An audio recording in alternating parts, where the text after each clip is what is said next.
cinnamon burning, glass of red wine tipping, and a single sentence, quiet, almost tender, that froze the room so completely it felt like the walls themselves forgot how to breathe. We're leaving tomorrow. I sold your beach house. That was how my Christmas dinner ended last year. Not with music, not with warmth, not with the sound of family, but with a blade pushed straight through the last living memory of my wife. You'd think betrayal comes with shouting, or slamming doors, or red faces, but sometimes it arrives in the softest voice in the world, the kind of voice people use to announce a minor update right before they take everything from you. My name is Dale Merrick, 68, school bus mechanic, veteran, widower, a man who lived quietly in the old beach house Rachel and I built with overtime pay, burned fingers, and stubborn love. My son, Tyler, 38, polished, perfumed, wearing a smile rehearsed in mirrors, walked into my home that night carrying confidence like a weapon and a plan he believed could not, would not fail. He was wrong. Very wrong. Before I tell you why this house is still standing and why my son's life has never been the same since, tell me where you're watching from. And if you believe that sometimes a father's silence can carve a man's pride cleaner than revenge, ever will go ahead and like the video and subscribe for more stories like this. Because tonight, I'm telling you everything. Not with rage, not with storms, not with threats, but with precision, the kind that only comes from a man who's been hurt enough times to know exactly where the cracks begin. December 24th, 2024, Tillamook, Oregon.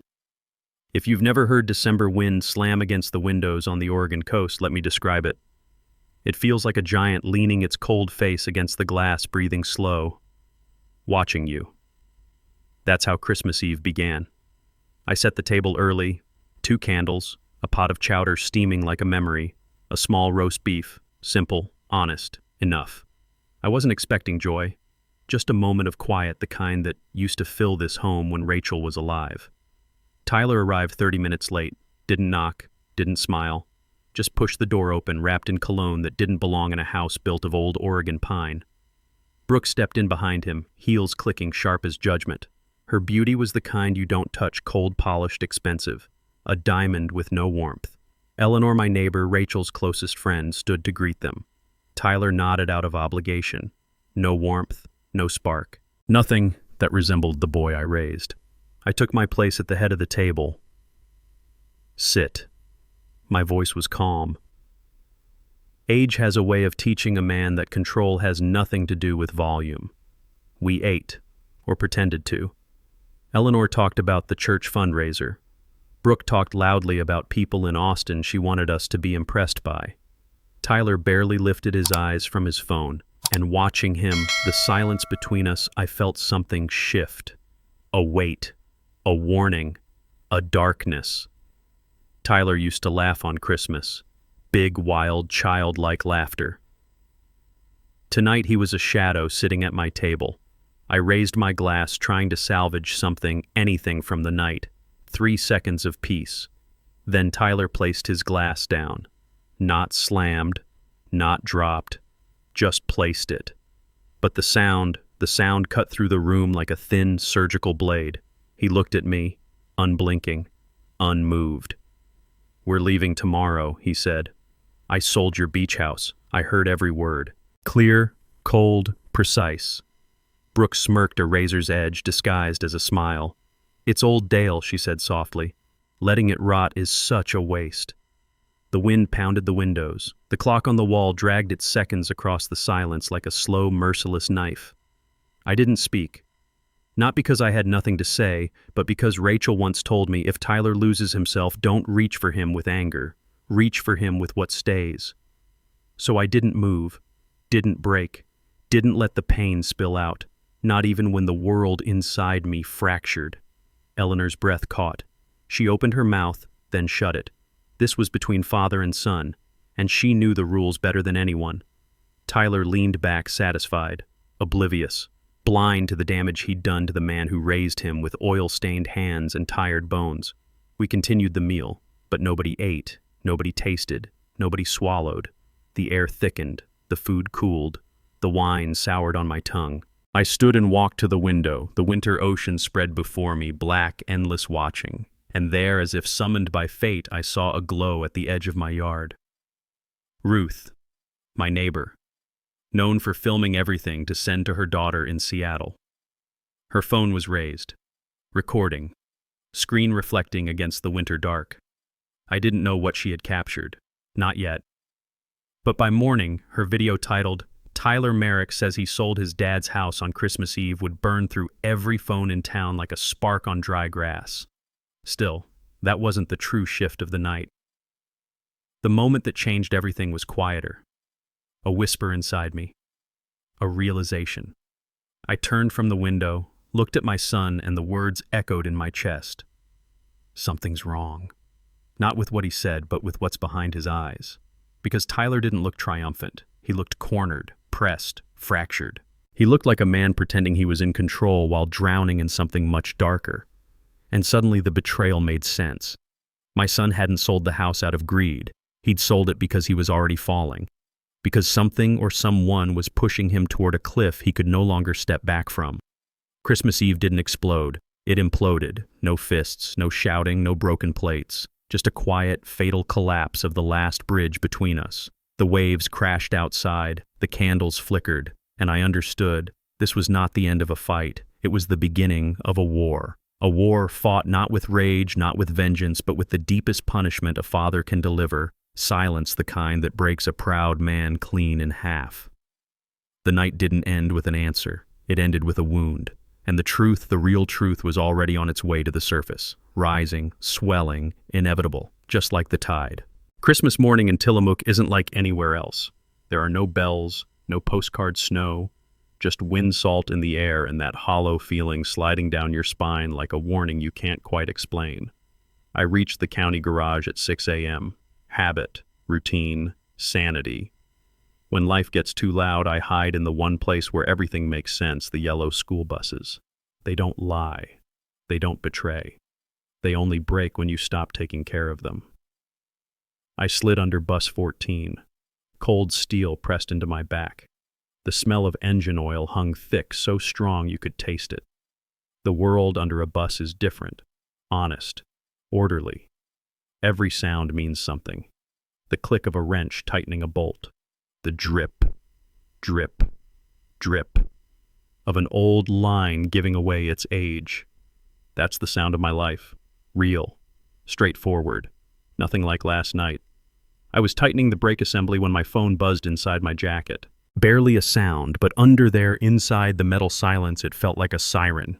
I slid out just far enough to grab it. I didn't need to read the screen. Just seeing the name was enough. Tyler Merrick. My heartbeat didn't jump. I've survived too many things for a phone call to shake me, but something else tightened low, heavy, the way lead settles in your chest. I answered. "Dad," Tyler said, his voice flat, cold, as if last night hadn't happened at all. "As a heads up, you should start packing. We're busy. Just letting you know. No Merry Christmas. No, how are you? Just orders. Instructions." I stared up at the gray underbelly of the bus and asked one question. "What exactly did you sell?" 3 seconds of silence. 3 seconds where I heard my own heartbeat echo off the metal like a hammer striking steel. Then Tyler exhaled, annoyed. "The beach house. I told you, you don't use it. We need the money. I'm busy, bye." And he hung up. Didn't wait. Didn't ask. Didn't give me a moment to understand, react, or hold on to anything. Just ended the call, the way people delete spam messages. I lay there under the bus phone on my chest, listening to the wind scream through the cracks of the garage door, and I realized I wasn't angry. I was cold. The kind of cold your body feels when it senses something deeper, darker, and heavier is coming. I set the wrench down on the concrete. The metal rang sharp like the beginning of a verdict. Then I crawled out from under the bus. Daylight hit my face, but it wasn't warm enough to melt the cold settling inside me. I brushed the dust from my jacket and looked toward the open garage door. Outside, the ocean was the color of lead. Waves slammed against the rocks like distant thunder. Nobody in this town goes to the beach on Christmas morning, only people who have nothing left to lose. I stood there for a moment, then walked toward my old pickup. The door creaked the same sound it's made since 1989, a familiar complaint, a familiar comfort. I climbed in, started the engine, and let the old machine speak for me. because I didn't trust my own voice. I drove home. Not fast, not slow, just steady as if the road was the only thing holding me together. People say there are two kinds of pain, the kind that explodes and the kind that seeps in quietly, destroying you with precision. What I felt was the second kind. The beach house emerged from the fog like an old friend who didn't know it had been betrayed. The front door still carried the scratch Rachel made the last Christmas she hung her wreath. I touched that mark with my fingertips as if it could answer the only question in my chest: why the house didn't answer. Houses usually don't. Inside, everything was still. No laughter, no footsteps, just the quiet you hear when something is about to break. I walked into the bedroom, the one Rachel painted sea blue with her own hands. Kneeling down, I opened the little hatch beneath the closet and pulled out the metal box, the kind you don't buy at a store, the kind only a careful wife chooses for her husband. I carried it to the bed and set it in the exact spot where Rachel used to place everything important. Inside were two documents, Merrick Maintenance LLC and the Living Trust. The papers Mark helped me set up more than a decade ago. I opened the trust, my name, Dale Harrison. Merrick sat on the first line, sharp, clear, undeniable. I read the next line: Dale Merrick is the sole owner of all assets within the Merrick Trust, including the beach house located at... I didn't read any further. I didn't need to. It meant one thing: Tyler had no right to sell anything. Not a floorboard, not a window frame, not a single piece of the home Rachel left behind. Everything was protected not by me, but by the woman he had forgotten. I sat on the edge of the bed while the documents lay spread before me. Cold ocean air slipped through the cracked window, carrying salt moss and the weight of a broken promise. I whispered, maybe to myself, maybe to Rachel if she was still listening. He thought he could sell what belonged to me, but he doesn't know how well you protected this house. That was the mini-climax of my Christmas morning, the moment sadness turned into clarity. The moment I understood I didn't need to yell, I didn't need to strike back, I didn't need revenge. The truth itself was already a sharp enough blade, and from that moment on I knew exactly what I had to do, what Rachel had asked of me long ago. Don't teach him through anger. Teach him through your life, and my life. A father with oil-stained hands was about to become the lesson Tyler would never forget. If you've ever stood alone in an Oregon winter afternoon, you know what I'm talking about. No sunlight after 3, no passing cars, just the Pacific wind cutting across your face like a cold blade that doesn't care who you are. It was on an afternoon like that, December 25th, 2024, that my mind was pulled backward into years I never wanted to revisit. But memories are like the ocean. They don't care what you want. When they rise, they rise. I stood on my porch hand, resting on the soft, weathered railing Rachel told me to replace back in 2012. I never replaced it. Not because I was lazy, but because it was the last thing she touched while she was still strong. The wind cut through my jacket and down my spine, but I didn't go inside. I just stood there, staring at the dark coastline while the past rolled in wave after wave. 2010. The winter Rachel left. Rachel died in December, a month when Christmas lights glow all over town, but her hospital room only glowed with that pale, tired white that makes everything feel colder. I sat beside her, holding her hand. She weighed almost nothing. I could feel every bone through her skin. That was the first time I understood that death doesn't make noise. It just takes the light out of someone. Tyler stood by the corner of the room, 23 then, smart, ambitious, restless, wanting to run far from our small coastal town. But when he watched his mother slip away, his eyes cracked open in a way I had never seen. Not when he broke his arm, not when he lost the championship game, only that day. But grief shapes people in two ways. Some become softer, more grateful, more grounded. The others run. After the funeral, Tyler chose running. I didn't blame him. Nobody wants to stay in the place that reminds them of loss. And me, I went back to the garage, clung to the sound of engines the way a drowning man clings to driftwood. Mark Johnson walked into my life again. Mark, an old military buddy, showed up a few days after the funeral. He walked into my house, saw the tracks from muddy boots left by people who came to offer condolences, saw the stack of hospital bills thick as bricks, and asked, "You doing okay, Dale?" I answered with the sentence men use when they're absolutely not okay: "I'm fine." Mark didn't believe me. Old friends rarely do. He looked around and said, "Dale." Rachel was smart. She knew Tyler was going to chase his own life someday. You need to prepare for the day he stops asking for your permission. I frowned. He's my son. Mark let out a long, heavy breath. And that is exactly why you need a trust. Not because you don't love him, but because you love him so much, you'll never be able to stand up to him when he's wrong. That sentence hit me dead center, because it was true. A few days later, Mark dragged me to his office, sat me down, and put the first draft of the living trust in front of me. He said, "Sign it, Dale. Don't let this house, everything you and Rachel lived for, end up in someone else's hands one day." I picked up the pen, looked at my name on the document, and I signed. Not because I understood every legal line, but because Rachel trusted me to protect what she loved. 2011 to 2014, the quiet years, the distant years. Tyler called less, each year less again. I could hear his voice, but it felt like talking to a stranger living a life I barely recognized. He talked about projects, startups, investors, people with shiny plans in shiny cities, things that didn't belong in the world of a bus mechanic who spent his days under engines and his nights in a quiet house by the sea. I didn't ask him to come home. I didn't demand anything from him. I just wanted him to be okay. But something in him was drifting, and I let it drift, believing that fathers should not anchor their sons too tightly. Turns out, I was wrong. Thanksgiving 2015, the day I will regret forever.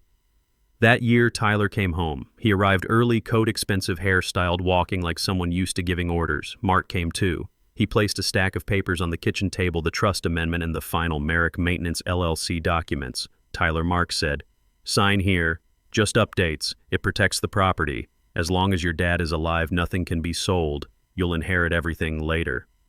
Tyler checked his watch. "Will this take long? I've got plans." "No," Mark said. "Just one signature." Tyler clicked the pen, signed, stood up. Didn't read, didn't ask, didn't think. I watched him do it. My hand still holding the turkey knife, and something tightened in my chest. I should have stopped him. Should have said, "Tyler, read it. This is your mother's house. This is her memory." But I didn't say anything. I let him sign. I let the moment pass. I let the silence do the talking, the same mistake I'd made 100 times before. And that silence became one of the biggest regrets of my life. The hospital memory I tried to bury. There is a moment from 2010 I can never forget. Rachel held my hand, her breath thin as thread. "Dale, listen to me. If the day comes when Tyler forgets who he is, don't teach him with anger. Teach him with your life." I nodded. I promised. I thought I understood. I didn't know that promise would come back like a blade the moment Tyler said, "I sold your beach house." I didn't get angry, didn't slam my fist, didn't yell. But on that Christmas afternoon, standing in front of the black ocean, I finally admitted a truth I had been avoiding for years. I trusted him too much, and I stayed silent too long. That was the mini climax of the old chapter of my life, the moment I understood something I should have known earlier. Love doesn't always save a person. Sometimes silence is what destroys them. And from that moment on, I knew to save Tyler, I had to let him collide with himself. Not with a father's fury, but with a man's truth. A truth sharp enough to cut through all the illusions he'd built around his life. The December wind on the Oregon coast carries a very specific smell, salt moss, and things left unsaid. On the afternoon of December 25th, 2024, standing on the porch of my beach house, I could smell all three at once. Heavy, like the way engine oil sinks into a mechanic's hands after a lifetime of work. I stayed on that porch for a long time, not thinking, not angry, just letting the wind slap against my face, reminding me that everything I'd heard that morning wasn't a dream. "We're leaving tomorrow. I sold your beach house." Tyler's voice still echoed in my skull like a bad vibration from a loose bolt. I was leaning on the railing when I heard footsteps on the wooden steps. Eleanor Reeves, my neighbor for 30 years, Rachel's closest friend, appeared with a warm loaf of cinnamon bread still steaming in the cold air. She looked at me the way only someone who has watched you grieve before can, like she could read the things I wasn't saying. "Dale," her voice soft but uneasy. I nodded, tried to smile, failed miserably. Fresh out of the oven, she said, holding the bread toward me. Ever since Rachel passed, I still bake it every Christmas for you. I took it and set it on the old porch table. Eleanor looked straight into my eyes. What happened last night I didn't want to tell her, partly out of shame, partly because saying it out loud would make it real. But Eleanor never asked out of gossip. She asked out of loyalty to me, to Rachel, to the home she watched us build board by board. So I said quietly, my voice sounding like gravel crushed under a truck tire. Tyler said he sold the house. Eleanor froze. Her hand rose to her mouth. He... What? I repeated it. Slow, cold, clear. He sold the house. Her face tightened, shock, anger, heartbreak, all flickering in one breath. Then she softened. She placed her hand on mine, my hand still stained with oil from the morning shift. Dale, you don't need revenge, she whispered, but don't let silence turn into injustice. Her words hit harder than any accusation, because she was right. My silence year after year had built in Tyler the illusion that everything of mine could eventually be his no matter the cost. I nodded, not agreeing but accepting that I could no longer look away. Eleanor squeezed my shoulder and left the bread on the table. She walked down the steps slowly, leaving me with the cold wind and a piece of my past I wasn't ready to face. I had barely turned toward the door when my phone rang.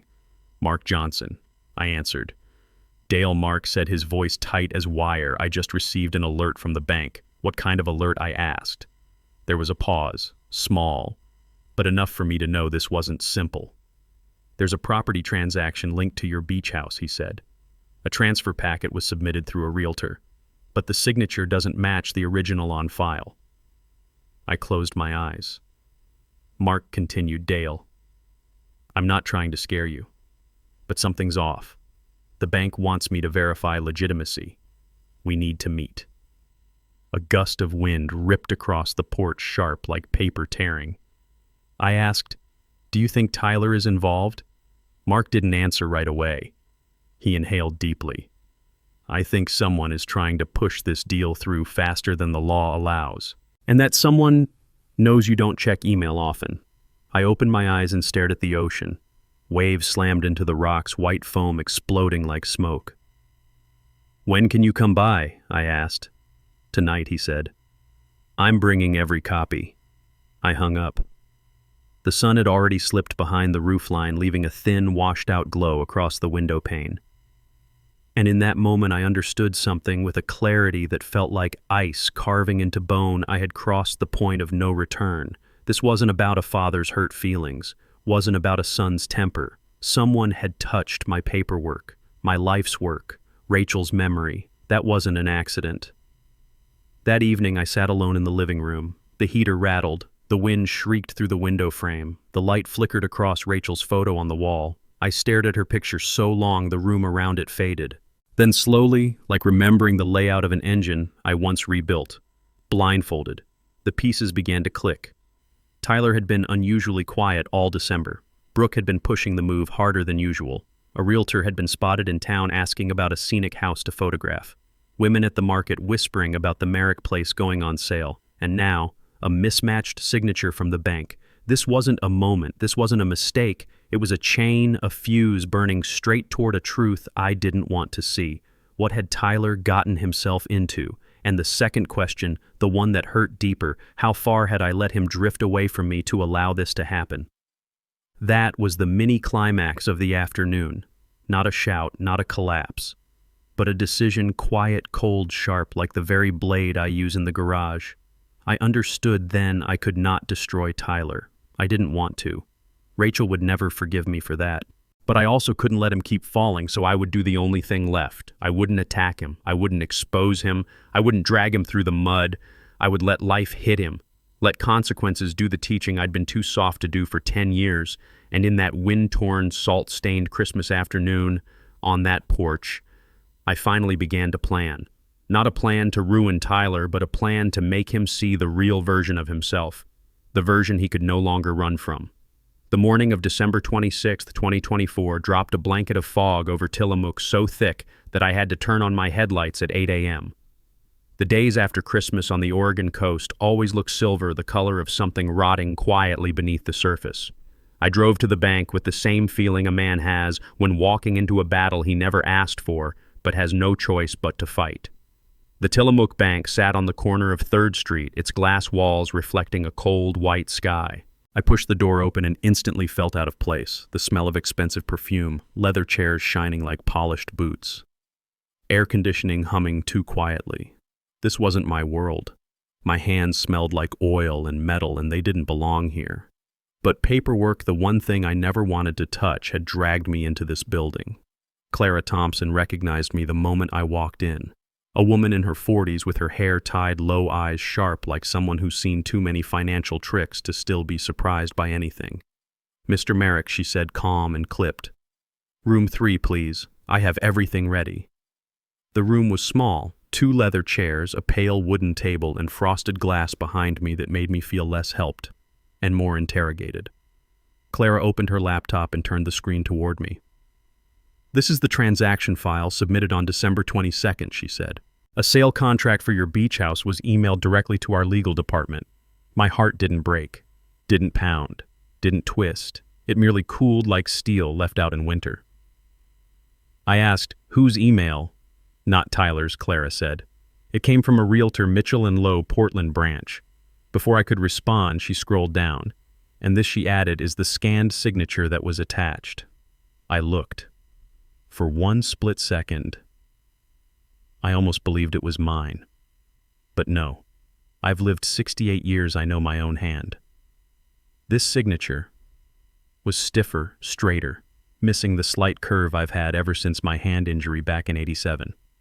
"Doesn't match, does it?" Clara asked. I nodded, my neck tightening as if braced in a vice. Clara continued. "The bank compared it to the original signature you filed when you opened your accounts. Result mismatch. The system automatically flagged it as potential fraud level 2. She handed me a printed copy. "And I suspected something earlier," she added. "A fax came in on December 16th requesting an update to the ownership of Merrick Maintenance, LLC. She pulled up another file. But the fax had no ID attached, no wet signature, and the sending number was temporary. "And you ignored it?" I asked. Clara nodded. "It didn't meet legal standards. I marked the file with a note. This needs legal verification. Something feels off."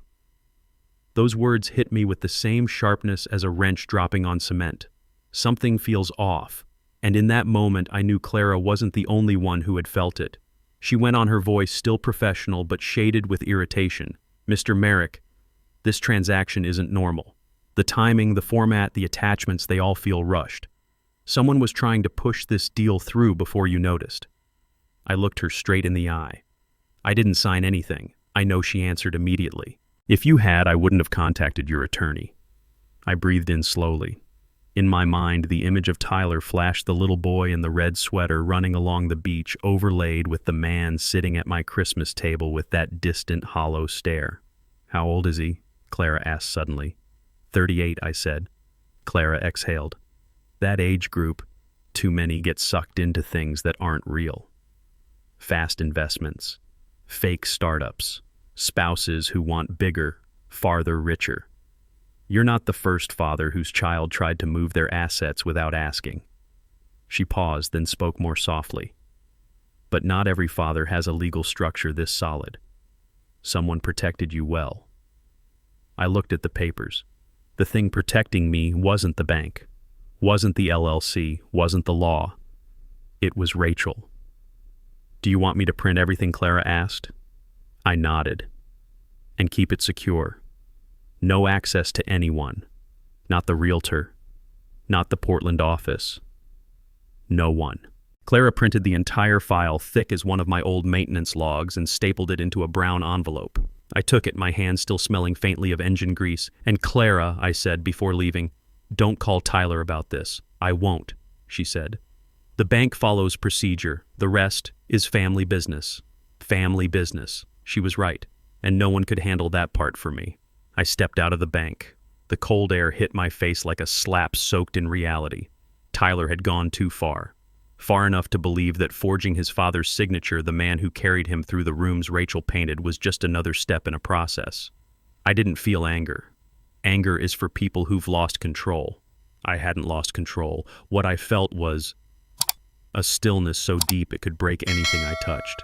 I opened my truck door, set the envelope on the passenger seat, and said, whether out loud or in my head, I'm not sure I'm not letting my son learn this lesson in prison. No, I wouldn't let the system crush him. I'd seen what the system does to men. It leaves them hollow and hard. But I wasn't going to shield him from consequences either. He would face them, all of them, but he would not drown. I started the engine. Out beyond the fog, the ocean looked like a gate opening into things I didn't want to dig up, but had to.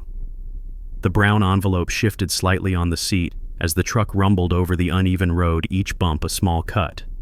And I knew this journey was going to draw a lot more blood. I wasn't in Austin. I didn't see it with my own eyes.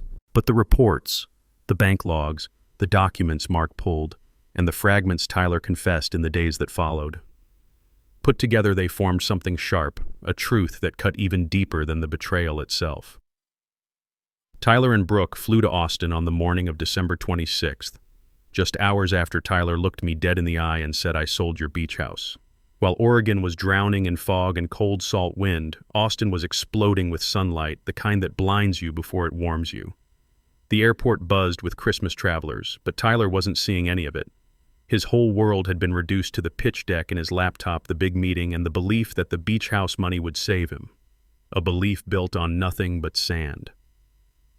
The hotel marble floors and empty promises. The hotel lobby was granite and gold, the type of place where everyone walks fast and talks even faster. Conference badges, wireless earbuds. Words like valuation runway capital spoken like gospel. Tyler had always been drawn to places like this. He thought success had a smell, and that smell was polished floors and overpriced coffee. But to the people who lived in this world, he was a small boat, lost in an ocean of tankers. Brooke, of course, walked like she owned the place, heels tapping a rhythm of ambition and calculation. She fit in more than Tyler ever would, and she knew it. They checked in, dropped their bags, and headed straight to the meeting. In Tyler's mind, this was the day everything changed. He had no idea how right he was. The 14th floor, a room of glass and pressure. The pitch room was a long rectangle of glass walls and cold, immaculate lighting, black leather chairs, a steel table, a screen glowing with charts and projections. Tyler sat at the head of the table, Brooke beside him the way she always sat when she needed to look supportive. But support is a performance. Pressure is the truth. I pictured him the way Mark described it later. Shoulders square but too stiff, hands shaking slightly when he clicked the remote, voice confident on top but coming apart underneath, breathing shallow, the kind of breathing a man does when he's trying to outrun reality. He talked about markets, scaling, projected revenue, user growth. But the investors, they weren't listening to the words. They were watching him, watching the tremor under the ambition, watching the fear lodged inside each sentence. Veteran investors can smell desperation faster than gasoline. Halfway through the presentation, one investor closed her laptop with a soft click that sounded louder than any slam. She folded her hands. Mr. Merrick, she said, we received an email this morning from a realtor in Oregon. It seems your collateral property is under review for irregular documentation. Tyler froze. Brooke's face drained of color. Tyler tried to smile, a tight, painful twitch. It's just a technical issue, he said. My dad's signature is hard to verify. He's older. The investor leaned forward. We received a red-stamped alert. Potential fraud investigation required. Are you telling us this is a typo? Every molecule of confidence collapsed. You could almost hear the sound of it like metal bending under too much weight. The rest of the meeting was a slow, merciless slide downward. No one interrupted him. No one asked follow-up questions. No one cared to salvage the sinking ship. When he finished, they didn't offer him a handshake, didn't offer him another meeting, didn't offer him hope. They simply stood, gathered their belongings, and walked out of the room as if he had never been there. The door shut with a soft but final click, and that click echoed all the way to Oregon. The elevator, where the mask finally broke. Brooke waited until they were alone before she exploded. You said the house was yours! Her voice bounced off the steel walls. You said the money was done. Do you have any idea what I put into this project? Tyler snapped back, voice cracking. You told the realtor to send the documents early. You said we needed to lock in the deal. Brooke's jaw clenched. You know I transferred the deposit to my separate account because Robbie said it was the best way to structure our taxes. Tyler blinked. Robbie? Who the hell is Robbie? Brooke's smile was bitter and sharp. Someone who knows how to make real money. Not whatever you've been doing. The elevator doors opened and they stepped out into a hallway where Tyler's dignity stayed behind. The hotel room breaking point. That night they fought loud enough that the front desk intervened. Glass shattered, a suitcase hit the floor, a wine bottle rolled under the bed. Brooke yelled that she didn't marry him to live like a small-town mechanic's son. Tyler yelled that she never loved him, only the version of him who seemed on the edge of success. But the worst part wasn't the screaming. It was the email that arrived at the peak of the argument. From Tillamook Bank, your accounts have been temporarily frozen pending investigation into invalid documents submitted for property transfer. Tyler grabbed his jacket and ran out of the room down the hallway into the elevator into the lobby, like a man sprinting away from the truth that kept pace with every breath. He stumbled into the center of the lobby right beneath a chandelier dripping with crystals, a symbol of luxury now nothing but a spotlight exposing him to himself. He sank into a leather chair, hands over his face. His world had collapsed in 4 directions, the project dead, the investors gone, the accounts frozen, the marriage cracking down the middle, and the house never his. To begin with, Austin doesn't snow in December. But Tyler was colder than any winter I'd ever lived through. And here is the part I'd have never said in front of my son. No one needed to punish him. His own greed, his own panic, his own illusions were already doing the job. No father wants to see his son break. No father celebrates that moment. But sometimes the only way a man learns to stand is by breaking in all the places he took for granted. And that night in Austin, Tyler broke clean through. Not because of me, not because of the law, but because the truth finally caught him. And I understood one thing. This journey wasn't even close to over. The night Tyler's world collapsed in Austin was the same night Mark walked into my living room carrying a stack of documents thick as an old diary I never had the courage to write. He set it down on the wooden table. The sound, sharp, final, felt like the lid closing on a truth I could no longer avoid. Dale Mark said, his voice stripped of judgment and pity, leaving only the bare spine of truth. Tyler has 0 legal authority to sell this house. I didn't respond. I knew it before he said it. But hearing it spoken aloud by a man who once fought beside me, a man who knew right and wrong the way soldiers do, made it land differently. Heavier. More real. What about the scanned signature, I asked. Mark flipped through the folder, tapped the corner. The strokes don't match. The bank flagged it as fraudulent. If you push this, Dale, Tyler could face civil litigation, and if the brokerage gets angry enough, they could pursue damages. He lifted his eyes to mine, sharp but tired. Dale, how far do you want me to go? That is the kind of question that in someone else's hands could turn into a weapon, a hammer of punishment, a way to return betrayal with destruction, a way to watch someone who hurt you bleed for it. But I am not that man. Not with my son. I wasn't going to kill him with the law. I sat there in silence for 3 long seconds before saying in a voice so deep it nearly vanished into the sound of the waves outside. No lawsuits. No investigations. I will not destroy his life. Mark frowned. You're sure? I'm sure, I said. But send the legal notice.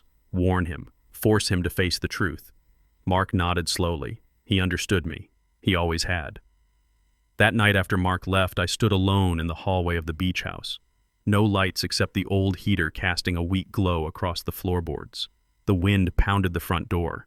The ocean slammed the rocks outside, a steady heartbeat trying to hold rhythm through a storm. I walked into the bedroom. The old lamp flickered on, washing the room in that soft yellow Rachel always said made her feel safe. Her photo hung on the wall, still smiling that gentle smile, but with eyes sharp enough to see what I hadn't been willing to. I knelt in front of the closet, and there it was, the small safe only 2 people in this world ever knew the combination to. Me. And Rachel, before her hands grew too weak to turn the dial. I turned the numbers slowly, not rushed, not trembling. 1, 7, 1, 2, 7, our wedding date. The day we promised each other that everything, joy and pain, would be shared equally. The safe clicked open. Inside there wasn't much. Rachel was never one for possessions. She kept memories. The original Merrick Maintenance LLC documents, the living trust, its edges yellowed, and a single envelope, edges curled with age, labeled in the handwriting I knew better than my own. For Dale and Tyler when he needs the truth. I sat on the bed holding the envelope. It felt heavy. Not physically, but the way certain words carry consequences that can split a life open. I opened it. The paper smelled faintly of lavender, the kind Rachel used to tuck into drawers before winter. And as I read, I could hear her voice again. Dale. If you're reading this, it means Tyler has reached for something that was never his to take. Our son is brilliant but easily blinded by the shine of things that fade quickly. He wants more, faster, easier. And I worry. One day he'll forget the real value of this home. Don't teach him with anger. People don't grow when they're yelled at. They grow when they face their own consequences. If someday our son reads this, my child, this house exists because of love, not price. If you reach for it to trade it for something else, remember some things once lost do not return. I stopped reading, closed my eyes. My breath came out like fog in the cold air. Rachel saw this coming in 2010, 14 years ago, before Tyler knew what a startup was, before Brooke ever walked into his life. She knew her son, and she knew me. She knew I would stay silent. She knew I would choose love over punishment. She knew I would choose protecting even when the person needing protection was the one causing harm. I folded the letter carefully and put it back inside the safe, locked it. Then I picked up the phone and dialed Mark. He answered on the first ring. Dale. I said only one sentence, a sentence I knew Tyler would remember for the rest of his life. Send the legal notice, but don't kill his future. Mark exhaled. I understand. I hung up. Outside, the ocean kept hitting the rocks. Not harder, not softer, just steady, doing what it has done for millions of years. Eroding, shaping, waiting patiently for what needs to break to break. People say bad news travels fast. In Tillamook, it doesn't just travel, it accelerates. This town is so small that if you change a light bulb on your porch, someone will ask you the next morning what wattage you used, how much it cost, and why you chose warm light instead of cool white. So when my son stood up at Christmas dinner and declared he had sold my beach house, it didn't take until noon the next day for it to become a story. And by the morning of December 27, 2024, it had become the headline. That morning, I opened the front door. Cold wind clawed at my collar like a blade dragging across skin.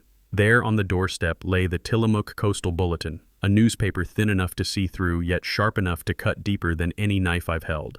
Page 3. Bottom right corner. A small column but powerful enough to collapse an entire winter local veteran at risk of losing home bank flags. Irregularities. No name, no address, no photo. But how many coastal veteran homes are there in Tillamook? Just one. Mine. I picked up the paper.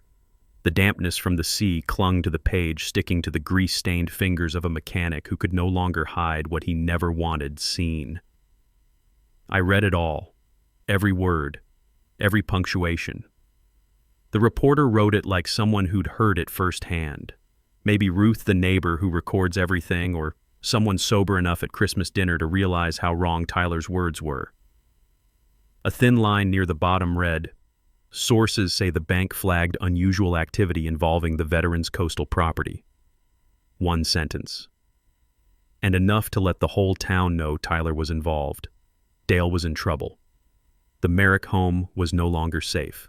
I was still sitting on the porch steps when Eleanor Reeves, the woman who'd watched every winter of my family's life, walked up holding the same paper, but her eyes told a different story. She had loved Rachel. She had watched Tyler grow. She knew I wasn't foolish enough to lose a house like this.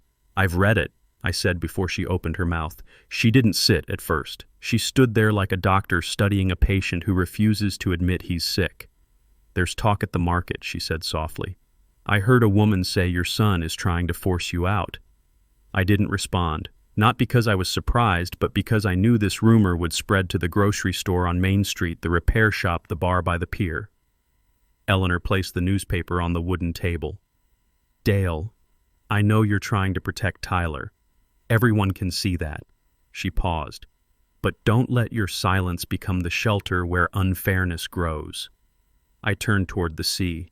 The waves were hitting hard. Gray water, gray clouds, a gray world. I'm not trying to get revenge, I said quietly. I know, she replied. But sometimes not seeking revenge makes people believe they're allowed to hurt you.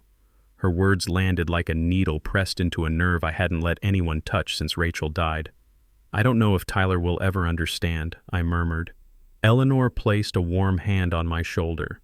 He will, but not today. Then she walked away, leaving behind a cup of hot coffee and a reminder hotter than the coffee itself. Don't let injustice hide behind your silence. By afternoon, my phone rang, the name glowing on the screen, Tyler.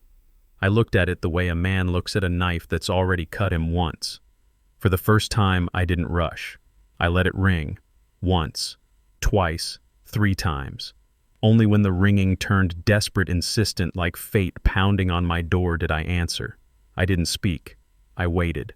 Dad! Tyler's voice was tight, strangled, as if the walls of his Austin hotel room were closing in on him. Dad, what are you doing? You're ruining everything for me. I stayed quiet, letting the shape of his desperation reveal itself. Have you seen the paper? The whole town knows, the investors know, the bank has been calling me all morning. You have to fix this. Tyler, I said slowly, almost whispering, I haven't done a thing. If it's not you, then who? He screamed. I can't lose everything you don't understand. I cut in, voice low and cold as old steel. The law stopped you, not me. Silence. Not the kind children make when they're guilty. The kind grown men make when they realize the ground beneath them has vanished. Dad. His voice cracked. I need help. Just say one thing. Tell them the signature is real. Tell them you approved it. Tell them no. The word left my throat like a door shutting in a storm. Tyler inhaled sharply, like someone punched the air out of him. No. He repeated it like he'd never heard the word before. How can you say no to me? I'm your son.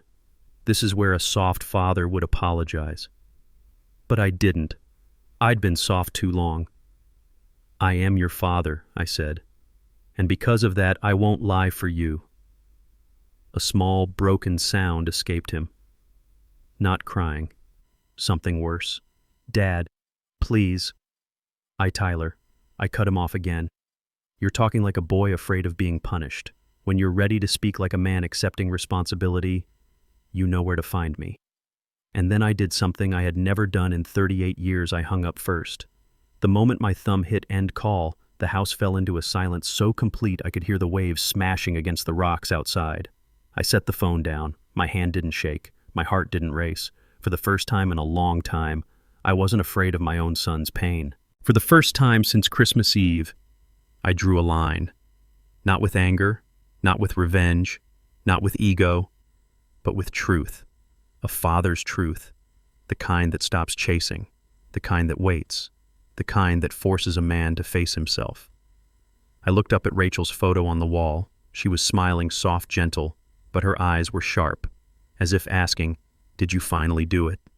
I nodded. Outside, the ocean kept breathing, kept breaking against the shore, ancient, patient, relentless. And inside me, something settled. Calm, cold, clear. The kind of stillness a father only finds when he's finally ready to confront what comes next. And I knew the real confrontation was only days away, waiting for us in a garage full of oil and ghosts. There are places in life that don't need a sign for you to know exactly whose territory they are. For me, that place has always been the garage. Not the house, not the kitchen, not the living room where people come and go, laugh and leave, take and walk away. The garage was where I lived more hours than I ever lived inside these walls, where I knew every clang, every spill of oil, every breath of gasoline, the same way I knew the rhythm of my own pulse. And on that afternoon, the afternoon Tyler came back to Tillamook, I knew this was where everything would end, or begin again. Tyler returned, but he wasn't the Tyler I once knew. I heard the car stop outside, then the slam of a door, heavy footsteps. I looked out the window and saw him climb out of the rental, a man who looked like he'd walked through a storm and lost wrinkled shirt. Dark circles under hollow eyes, hair a mess, hands shoved deep in his jacket pockets as if trying to protect whatever self-respect he had left. He didn't look at the ocean, he didn't look at the house. He looked straight at the garage. I waited, didn't invite him in, didn't ask what he wanted. The garage is where no one gets to hide. Tyler stepped inside. The metal door let out a long groan like a gate shutting behind someone headed into something he can't escape. "Do you know how many hours I flew to get here?" he snapped, pride bleeding through every syllable. I didn't answer. He looked around, desperate to blame anyone, anything, as long as it wasn't himself. One phone call, Dad. One. "You just had to call the bank and say the signature was yours, but you didn't. You let everything fall apart." Still, I said nothing. His voice broke open. "Do you want me to lose everything? Do you want my project dead? Do you want—" He kicked the metal tool bin in the corner so hard, wrenches and sockets crashed to the concrete in a metallic explosion. A hanging bulb rattled violently, then shattered. Glass fell like cold, sharp snow. But it wasn't the bulb that froze me. It was the small photograph that slid out of the fallen tools. Tyler saw it too. He stopped, completely. I watched his entire body lock up as memory hit him like a blow from behind. The photo. Rachel and me, taken in 1988, standing in front of an old Chevy, hands covered in grease, smiling like two people who had no idea future storms could ever crack us open. Tyler bent down and picked it up with trembling fingers. "I don't remember this picture," he said softly. No anger, no edge, just a boy staring at a life he forgot existed. "You were too busy to remember," I said. Not cruel, not sarcastic, just truth. He stared at that photo so long his shoulders finally dropped, as if the weight of his own past had pressed a hand on his back and forced him back to earth. Then the anger came back, a last desperate wave. "But you still could have." I cut him off, voice low and steel cold enough. The garage went silent. No more ragged breathing, no wind, no rain tapping the roof. Only that one word enough hanging heavy between two men who'd missed each other for a lifetime. I opened the bottom drawer beneath the workbench, a drawer no one had touched but me. I pulled out a file Tyler had signed in 2015. The paper edges had yellowed, but his 23-year-old handwriting was as clear as a scar. I placed the file in his hands. "You signed this," I said. "No one forced you. No one tricked you." Tyler swallowed hard and flipped the first page with shaking fingers. "Read," I said, out loud. He looked up as if begging me to spare him. I didn't. Tyler inhaled sharply, then read, "I, Tyler Merrick, acknowledge that all assets under Merrick Maintenance LLC shall not be transferred while Dale Merrick is alive, unless written consent is provided, with a live signature, from Dale." His voice broke on "shall not be transferred." He continued quieter now, as if every word stabbed. "I understand that this property exists to protect the family legacy, and I agree not to sell, use, or leverage it without permission." His hand dropped. The file sagged onto his lap. He looked at me, and for the first time, not with fury, but with clarity. "I was wrong," he whispered. I stayed silent. He lowered his eyes to the concrete floor as if staring into the very pit he had dug. "I was wrong, Dad." He repeated a confession stripped of ego armor or excuses. Then he sank onto the old wooden chair in the corner, the same chair I'd fixed brake lines on for 20 years. He buried his face in his hands. He didn't run, didn't storm out, didn't reach for the door. The garage with its smell of oil, with Rachel's photo peeking from the tools, with the memories soaked into every beam, held him in place. Not because I kept him there, because the past did, because truth did, because he finally had nowhere left to hide. In a garage like this, you can't bluff, you can't lie, you can't perform. And Tyler knew for the first time in his life he had to face himself. I watched him silently, my hands still marked with the day's grease. Then I spoke slow and steady. "Tyler, this is not the end, but from this day forward you don't get to make this mistake again." He lifted his head, eyes red, no arrogance left, only a man trying to relearn who he was supposed to be. And for the first time in years, I believed he might. Johnson and Carter Law sat at the end of 4th Street right next to the old watch repair shop Rachel used to love. The morning Tyler and I walked in, Tillamook's sky had the color of cold steel, a gray that warns you you're about to face a truth you can't walk away from. The glass door shut behind us with a hollow echo like the sound of a bullet case hitting concrete. Mark stood up, a heavy stack of files in his hand. One look at that stack and I knew this was no longer a family matter. This was the law. Amy Carter, young sharp eyes like someone who's watched too many people ruin their own lives, sat beside him. Her laptop open, papers aligned with military precision, not a single sheet crooked. The room felt like a silent courtroom. Mark didn't ease into it. He went straight for the bone. "The sale is entirely void," he said. "The contract was rejected. The scanned signature is invalid. The fax requesting a change of ownership was dismissed for violating regulations." Amy added her voice, calm, cold, and directed at me. "Not Tyler. The bank will refund the buyer within 14 days. No one loses money, except Tyler's credibility with the brokerage." I saw Tyler sitting next to me, hands clasped so tightly. The knuckles had gone white, a blue vein pulsing hard along the back of his hand. Mark continued, voice steady but heavy. "If the brokerage chooses, they can file a civil claim for misrepresentation. It won't be criminal, but it will follow him for years." Tyler swallowed. A tiny sound, but in a room as quiet as a church, it echoed like something breaking. I didn't mean to," he whispered. His voice was thin like an old brake line ready to snap. Amy replied without cruelty, but without mercy. "Intent isn't the issue in civil law. Outcome is." I watched Tyler's shoulders collapse as if someone had just pulled the spine out of him. Mark closed the file gently, interlaced his fingers, leaned back. His eyes went to me, not Tyler. "Dale," he said slowly, "how far do you want me to take this?" That question. It wasn't really a question. It was a line in the sand. A choice between punishment and mercy, between justice and love, between being a father or a man betrayed. I turned to Tyler. He wasn't looking at me. His eyes were locked on a small scratch on the tile floor, as if that scratch was suddenly the only world he could handle. In that moment, I saw two versions of him, the boy who ran around my garage asking why the sky was blue, and the man who used his father's signature to pay for dreams built out of dust. I took a long breath, felt the cold settle in my chest like a stone. "I don't want to prosecute," I said quietly.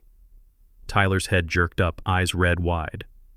"I'm not destroying my son," I continued. "No criminal filings, no lawsuits, no dragging him into a system that will grind him down." Mark nodded, but he didn't write anything, because the hardest part hadn't been spoken yet. I looked directly at him, but I am drawing a line. The room tightened, the kind of silence that comes before a verdict. "Remove Tyler from every Merrick Maintenance LLC document," I said. "Every right, every access, every asset, every authority, until I say otherwise." Tyler froze as if this ground had dropped out beneath him. "Dad," his voice cracked sharp as breaking glass. "You can't, I said, not loud, but sharp enough to cut. And I have to." Amy typed a note into her laptop. The single tap of a key, a soft click, sounded exactly like a seal closing on a judgment. Tyler turned away.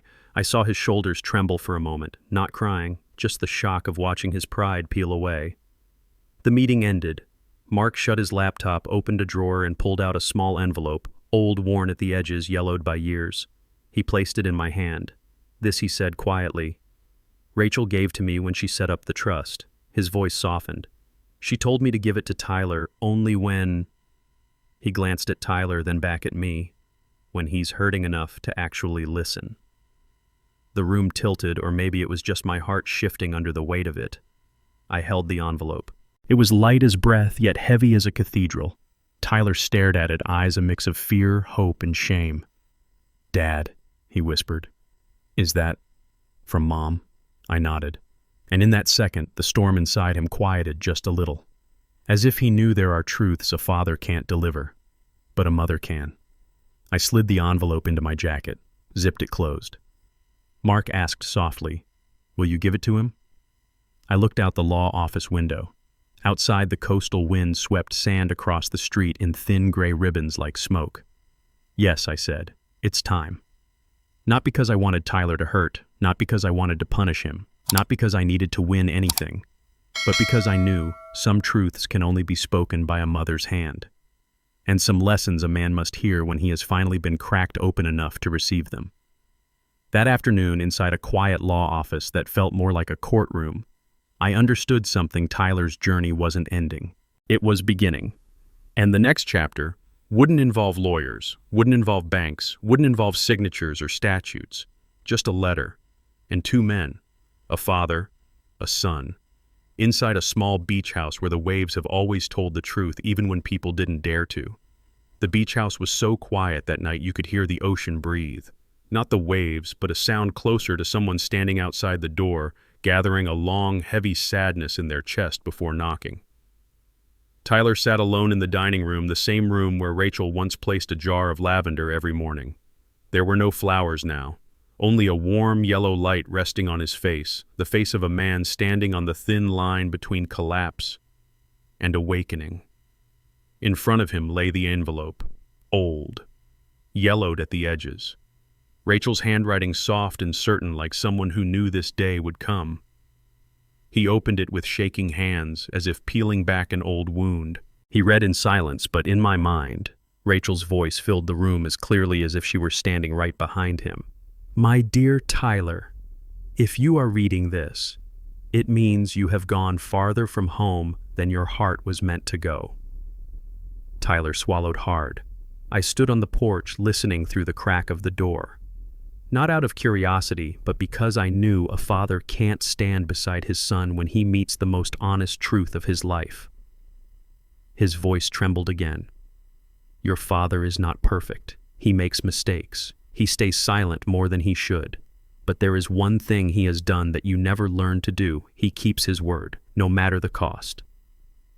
Tyler set the letter down for a moment, his eyes shut tight, his fist clenching until his knuckles turned ghost white. Then he continued slower this time, as if each line cut deeper.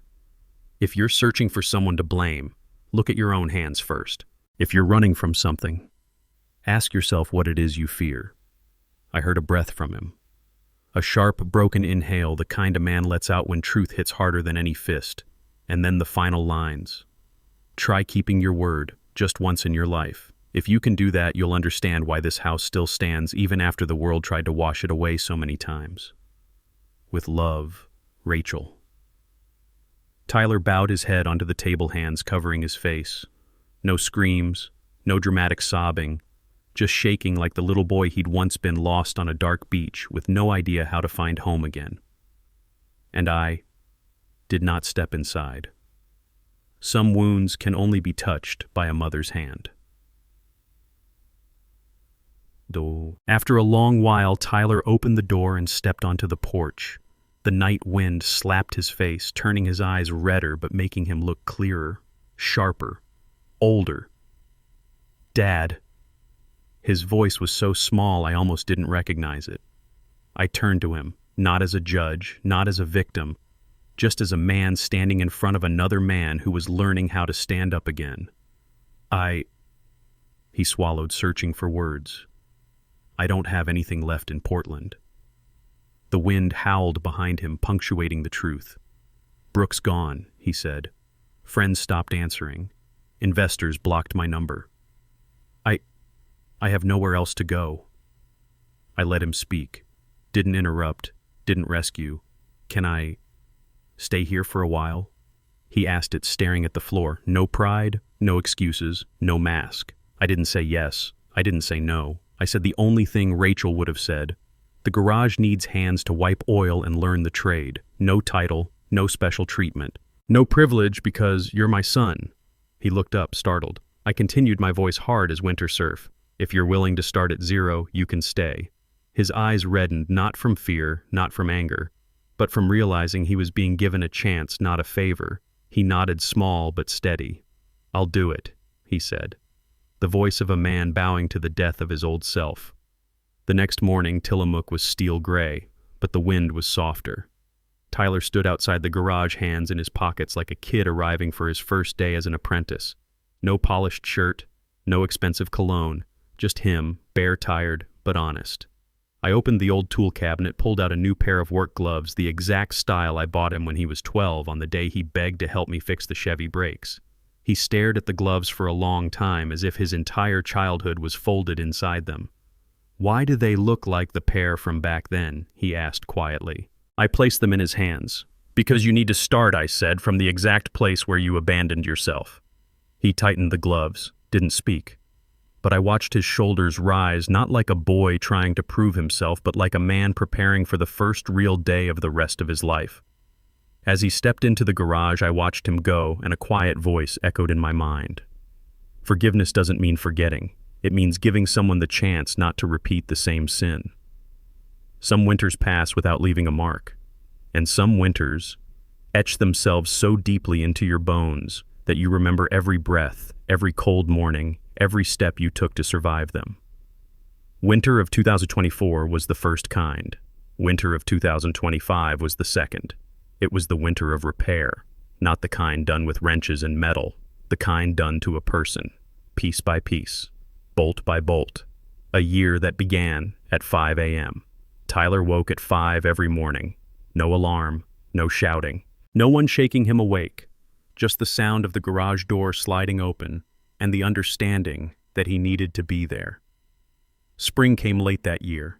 Snow still clung to the coast range. Cold crept into your bones even at sunrise. We drove to the county bus garage together, not saying much, not asking questions we didn't need answers to. In the beginning, everyone looked at Tyler the same way, like a Portland boy trying to play mechanic, trying to redeem himself, trying too hard. Suspicion, doubt, a little judgment. But Tyler didn't bite back, didn't brag about Austin, didn't talk about technology or investors or what he had once been. He just bent over engines and listened. I taught him the difference between the whistle of a dirty air filter, the click of worn brakes, and the tired breathing of an aging transmission. He learned slowly, but he learned honestly. And some days, watching him work clumsy, quiet, determined was like looking at a younger, more ragged version of myself in 1980. Step by step, day by day. Tyler grew steadier. He talked less, observed more, listened to engines the way you listen to something alive. And most telling of all, he stopped mentioning Portland. August 2025. The email. One evening early August, Tyler handed me his phone. An email. Brooke. Long paragraphs of apologies, regrets, requests to talk, pleas for closure. Tyler watched my face. I watched his. So I asked only one question. "What do you want?" He looked at his oil-stained hands, then shook his head slowly. "I'm not seeing her again," he said. "Forgiving someone doesn't mean letting them break you twice." I nodded, not proud, not triumphant, but relieved. For the first time, Tyler wasn't chasing the thing that hurt him. He was walking away, a sign of growth no paycheck could measure. Fall 2025, a new beginning. By autumn, we hung a new wooden sign outside the garage, Merrick Garage and Rachel Merrick Youth Program. Mark, Amy, Tyler, and I stood shoulder to shoulder drilling the final screws into the frame. Inside, we ran a small workshop for local teens, fixing bike chains, replacing worn motorcycle brakes, installing spark plugs, wiping grease, learning patience, responsibility, and how to keep your word. On the first day, the kids eyed Tyler with suspicion like he was a stranger in their world. By the third class, they were calling him Mr. Merrick, not Tyler, not the guy from Portland, but Mr. Merrick, the instructor who waited for them to align a bolt properly, who didn't yell, who didn't rush them. I watched from the corner, and for the first time since Rachel died, something warm settled in my chest, a small warmth, but enough to soften the winter ahead. November 12th, 2025. That morning, Tillamook looked like it had been wrapped in a thin layer of silver fog. The ocean glimmered heavy, quiet, thoughtful. I sat on the porch with a mug of hot coffee. Grease from the garage drifted in with the sea breeze, a scent that had become the story of my life. Below, Tyler was helping a boy tighten the final bolt on a bike frame. He didn't lecture, he didn't talk down, he guided slow, patient, steady. I watched for a long time, long enough for the truth to settle. He wasn't the same man who had tried to sell my home, not even close. "Tyler," I called. He looked up, wiped his hands on his shirt, and walked up the steps. I opened my hand. The garage keys lay across my palm, cold metal-worn edges, half a lifetime carved into them. Tyler froze. The world seemed to stop with him. I spoke slowly, the way a man speaks when every word matters. "One day, when I can't crawl under an engine anymore, this place will be yours." His breath caught, chest rising like a man bracing against a wave. I continued, "Not because you're my son, but because you learned how to keep it." His eyes reddened, not with anger this time, but with a kind of quiet, aching disbelief. "Dad, I don't deserve this." I shook my head, eyes drifting toward the sea. "No one deserves love," I said softly. "We just try to live close to it." Tyler lowered his gaze, then held out his hands, hands covered in new calluses, hands that looked nothing like the polished wrists he had in Austin. I placed the keys in his palms. The cold metal touched my skin, and for a moment I could almost feel Rachel's hand over mine, steady and approving. The camera drifts back over the porch, over the yard, swept by ocean wind, and stops in front of the wooden sign, Merrick Garage and Rachel Merrick Youth Program. Children's laughter echoes inside. Tools clink rhythmically, and Tyler's voice rises gently. "Slow down. Every bolt has its own story." My voice quiet, steady echoes beneath it all. My son once tried to sell my home, but what he truly sold was the older version of himself. Fade to black. Only the sound of the ocean remains. Before we end tonight's story, I want to ask you something. If your own child sold your home behind your back, would you forgive them, or would you walk away? Tell me in the comments. I read every single word, especially the ones written at 2 a.m. by someone who knows exactly what this kind of heartbreak feels like. If this story spoke to you, if it reminded you of a moment you survived, or of a strength you didn't know you had, press like. It tells YouTube this story mattered.